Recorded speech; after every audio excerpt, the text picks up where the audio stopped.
नमस्कार साथियों, आज के इस वीडियो में हम रेखाखंड और किरण के बारे में समझेंगे और जो इनने अभ्यास दिया है उससे भी करेंगे।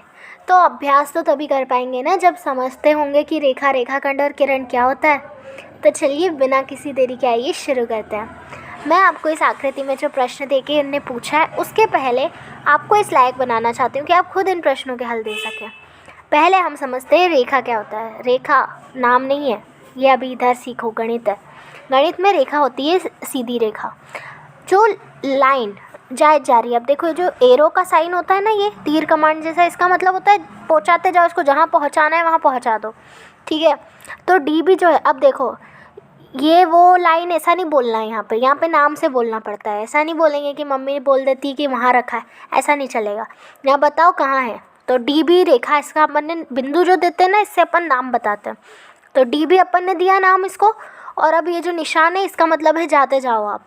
फिर है किरण। अब जैसे बल्ब है अपना, सूरज मान लो, तो वहाँ से रोशनी निकलना शुरू होती है और चलती जाती है जहाँ तक उसे जाना है। तो मतलब कोई एक निश्चित बिंदु से वो अपने दूसरी तरफ जाने लगे। तो जैसे ओ से अगर अपन शुरुआत कर रहे हैं तो ओ से बी की तरफ जा रही है, फिर ओ से सी की तरफ जा रही है, ओ से ए की तरफ जा रही है और ओ से डी की तरफ। मतलब जो ये है ये किरण है। मतलब एक निश्चित है, एक अनिश्चित है, कहाँ तक जाएगा। मतलब निश्चित है, निश्चित यानी पक्का, अनिश्चित यानी पक्का नहीं, कहाँ तक जाएगा, ठीक है। तो एक पक्का है कि ओ से शुरुआत हो गई है इसकी, तो ये जो हो रहा है ये किरण है। अब रेखा खंड क्या होता है? खंड यानी होते हैं टुकड़े।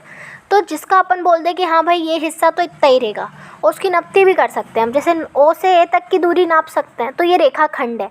ओ से बी नाप सकते हैं, रेखा खंड है। ओ सी नाप सकते हैं, ई बी नाप सकते हैं, ई डी नाप सकते हैं, ये रेखा खंड है। तो अब अपन सीखते हैं कि क्या पूछ रहे हैं, और अब आप खुद भी इसके उत्तर दे सकते हैं। पहले तो 5 बिंदुओं के नाम बता दो। बिंदु यानी टिकी, तो देख लो, ओ है, बी है, सी है, ई है, डी है और ए है। एक रेखा बता दो भाई, तो डी से बी तक वाली एक रेखा है, देखो अनंत में जा रही है दो ही साइड से। फिर बोला है किरणें बता दो, तो किरणें भाई एक से शुरू होनी चाहिए, बाकी फिर कहीं भी जाओ हमें मतलब नहीं है। तो ओ बी, ओ सी, ओ डी और ओ ए एक से शुरू हुई जा रही है। ये जो चिन्ह है ना, ये लगाने आवश्यक हैं, नहीं तो हम पता कैसे करेंगे। 5 रेखाखंड बता दो, तो रेखाखंड बता दो भाई, डी वाला बता दो, ई ओ बता दो, ओ बी बता दो, ओ सी बता दो, ओ ए बता दो। हाँ, अब संकेत है रेखा दोनों ओर विस्तार होती है, ठीक है। किरण एक बिंदु से दूसरी ओर विस्तार होती है, मतलब एक साइड बिंदु और एक साइड वो जा रही है। रेखाखंड 2 अंत बिंदु होते हैं, मतलब बस इसके आगे नहीं जाना। रेखा का एक भाग होता है, मतलब हिस्सा, वही खंड यानी तो हिस्सा ही होता है। अब अपने को प्रश्न दिए जिसे हम करते हैं।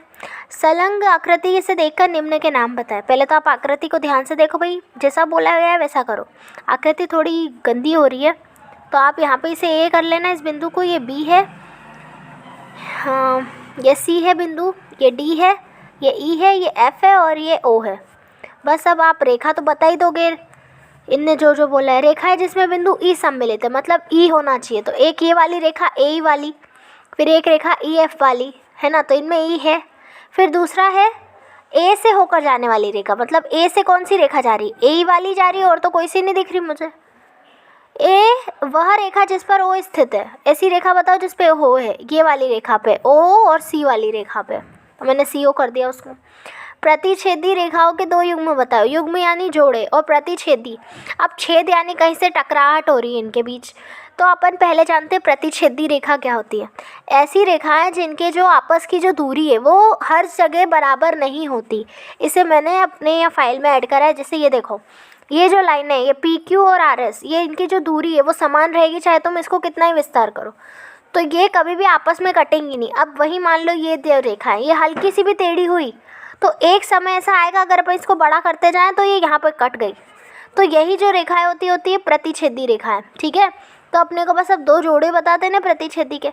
अब मुझे तो यहाँ पे कहीं से भी ऐसी रेखा नहीं दिख रही जिनके, देखो कटती हुई साफ दिख रही है, देखो ये कटी, ये कटी।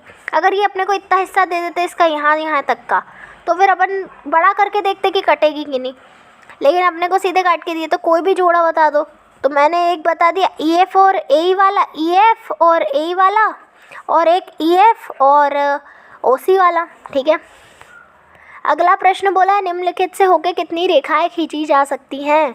तो अगर एक बिंदु से अपन रेखाएं खींचना शुरू करें तो अपन कितनी खींच सकते हैं। देखो ये मैंने खींची और रखा एक बिंदु और खींचती गई मैं, इधर रेखा खींच दी, इधर खींच दी, उधर खींच दी।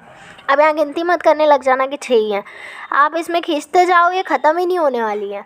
तो इसलिए यहाँ अनंत रेखाएँ खींच सकते हो आप। जैसे अपनी साइकिल में वो चक्रा रहता है, उसमें कितनी रेखाएँ रहती हैं, उसके बाद भी अपन और लगा सकते हैं, मतलब ख़त्म ही नहीं होनी है। अब बोला है 2 बिंदु से रेखा कितनी जाएगी, तो मैंने एक बिंदु ले ली और एक ले ली ई और फिर एक रेखा खींच दी। तो इसके अलावा मैं एक और रेखा खींचूंगी तो इसी के ऊपर ही आ जाएगी और वो उससे अलग नहीं मानेंगे अपन।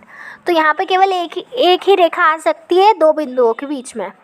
ठीक है, तो ऐसे करके अपन ने रेखा, रेखाखंड और किरणें समझे। ऐसे ही पढ़ाई करते रहे, मिलते हैं हम अगली वीडियो में, तब तक के लिए ओके बाय।